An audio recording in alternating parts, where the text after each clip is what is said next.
اور وہ کرتا رہوں گا۔ میں ابھی اس کی مجبوری سمجھتی تھی، اس کا یہ احسان بھی تھا کہ اس نے میرے سر پر عزت کی چادر اڑا دی۔ میں کبھی کبھار تمہارے گھر جا کر صفائی وغیرہ کر دیا کرتی تھی اور کبھی اپنی چھوٹی بیٹی کے ساتھ آ جاتی تھی اور ڈھیر سارے کھانے پکا کر رکھ جاتی تاکہ انہیں زیادہ کام نہ کرنا پڑے۔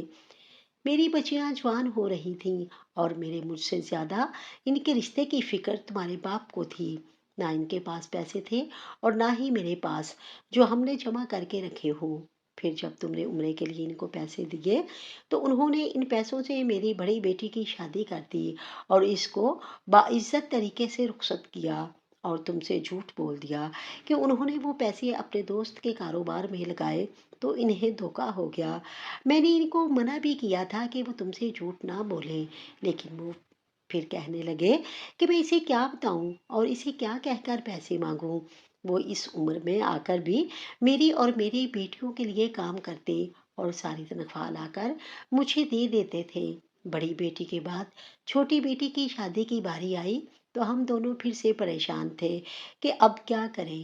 ان کے ذہن میں یہی خیال آیا کہ اس بار بھی وہ عمرے کے نام پر تم سے پیسے لے لیں، لیکن تم نے جب اپنے ایک دوست کو پیسے دیے تو تمہارے باپ نے تمہارے اس دوست سے تمہارا نام لے کر وہ پیسے لے لیے اور یہی کہا کہ وہ ٹال مٹول سے کام لے لیں، مناسب وقت آنے پر وہ خود ہی اپنے بیٹے کو سب کچھ سچ بتا دیں گے۔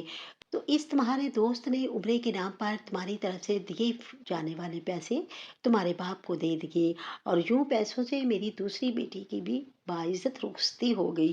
میں تو غلام فرید کے احسانوں تلے دبی جا رہی تھی، لیکن وہ مجھے کہتا یہ تو میرا فرض ہے، میں انہیں بیٹی کہتا ہی نہیں، بیٹیاں سمجھتا بھی ہوں تو انہیں باپ بن کر ہی رخصت کروں گا۔ غلام فرید کی طبیعت دن بدن خراب رہنے لگی تھی۔ میں اور یہ چھوٹی بیٹی اکثر اوقات ہی ان کی خبر گیری کرنے ان کے گھر چلے جایا کرتے تھے۔ وہ اب تیسری بیٹی کے فرض سے جلد از جلد سبکدوش ہونا چاہتے تھے، لیکن کوئی بھی راہ سجائی نہیں دے رہی تھی، یہاں تک کہ انہوں نے اوور ٹائم بھی کرنا شروع کر دیا، لیکن طبیعت خراب کے باعث یہ بھی ممکن نہیں ہو پا رہا تھا۔ ہم نے پھر جب تم نے اپنی کمیٹی کے پیسے گھر لا کر رکھے تو ان کو اور کچھ سمجھ میں نہیں آیا تو انہوں نے اپنے جانے والے دو لڑکوں کو گھر بھیجا اور ڈکیتی کا ڈرامہ رچایا تاکہ ان پیسوں سے میری تیسری بیٹی کا گھر بسا سکے۔ میں ہرگز بھی ایسا نہیں چاہتی تھی، لیکن وہ کہنے لگے ہمارے پاس اور کوئی راستہ نہیں ہے، میرا بیٹا اب کسی بھی صورت پیسے میرے ہاتھ پر نہیں رکھے گا۔ میں جانتی تھی کہ ان کو عمرہ کرنے کی کتنی خواہش ہے اور ہر بار اپنی خواہش کو میری بیٹیوں کی شادی پر قربان کرتے رہے۔ ساری زندگی میرا اور میری بیٹیوں کا خیال رکھا، اپنی صحت کی بھی پرواہ نہیں کی، اور اب انہیں چھوٹی بیٹی کی طرف سے بہت فکر تھی، لیکن خدا نے انہیں اس بیٹی کے فرض سے سبکدوش کرنے کی مہلت نہیں دی۔ انہوں نے اپنے پاس بلا لیا۔ میری بڑی بیٹی کچھ عرصہ پہلے ہی اپنے شوہر کے ساتھ سعودیہ شفٹ ہوئی ہے۔ جب اسے اپنے باپ کے انتقال کے بارے میں پتہ چلا تو اس نے آنے کی بہت کوشش کی، لیکن طبیعت خرابی کے باعث آ نہ سکی۔ تو اس نے ہم دونوں کو یہاں پر بلایا تھا کہ ہم سب مل کر غلام فرید کی جانب سے عمرہ ادا کریں اور اس کی روح کو ایصال ثواب پہنچائیں۔ وہ تو اپنی کہانی سنا کر خاموش ہو گئی، لیکن میں جہاں تھا وہی سن رہ گیا۔ میرا باپ اتنا عظیم تھا کہ ساری زندگی انتہائی خاموشی کے ساتھ یتیم بچیوں کی کفالت کر کے انہیں باپ کا پیار دیتا رہا اور میں انہیں سمجھ ہی نہ سکا۔ مجھے تکلیف نہ ہو، لوگ مجھے تانے نہ دیں، اس لیے مجھ سے چھپایا۔ انہوں نے کبھی مجھے پیسوں کے لیے پریشان نہیں کیا تھا، انہوں نے جو بھی کیا وہ ان کی مجبوری تھی۔ ہم سب نے مل کر ان کی طرف سے عمرہ ادا کیا۔ واپس آ کر میں ان ماں بیٹی کو اپنے گھر لے آیا کہ ساری عمر میرے باپ نے جو فرض ادا کیے ہیں اب میری باری ہے۔ میں نے سب سے چھوٹی بیٹی کی شادی اپنے بل بوتے پر کی اور اس کی باقی بہنوں کو بھی بلایا۔ ان سب کو ایک بھائی کا پیار اور آسرا مل گیا تو وہ رونے لگیں اور مجھے بھی ایک ساتھ اتنی ساری بہنیں مل گئی تھیں۔ میں بہت خوش تھا۔ بہن کے رخصتی کے بعد میں اماں ہمارے ساتھ ہی رہنے لگی تھی۔ میرے بچوں کو دادی مل گئی تھی اور وہ تو ہم سے زیادہ خوش تھے۔ رہ گئے وہ لوگ جو میرے باپ کو باتیں کرتے تھے، تو وہ انہیں میرے باپ کی حقیقت پتہ چلی تو میرے گھر پر آ کے مجھ سے معافیا مانگ کر گئے کہ انہوں نے ایک عظیم شخص کے اوپر اتنے بہتان لگائے۔ زندگی میں اب سب کچھ ہے، ماں ہے، بہنیں، بیوی، بچے، مالی آسودگی سب ہے، لیکن بے سکونی بھی ساتھ ہے۔ اور یہ بے سکونی اور بے چینی تو اب زندگی بھر کا حصہ ہے، کیونکہ باپ کی یاد ہر وقت آتی ہے۔ آپ سے التماس ہے کہ میرے باپ کی مغفرت کے لیے لازمی دعا کریں۔ اور آپ کو میری یہ کہانی کیسی لگی، کمنٹ باکس میں اپنی رائے سے ضرور آگاہ کریں۔ اور مزید اس طرح کی سبق آموز کہانیاں سننے کے لیے میری ویڈیو کو لائک کریں، شیئر کریں اور ہمارے چینل کو سبسکرائب کریں۔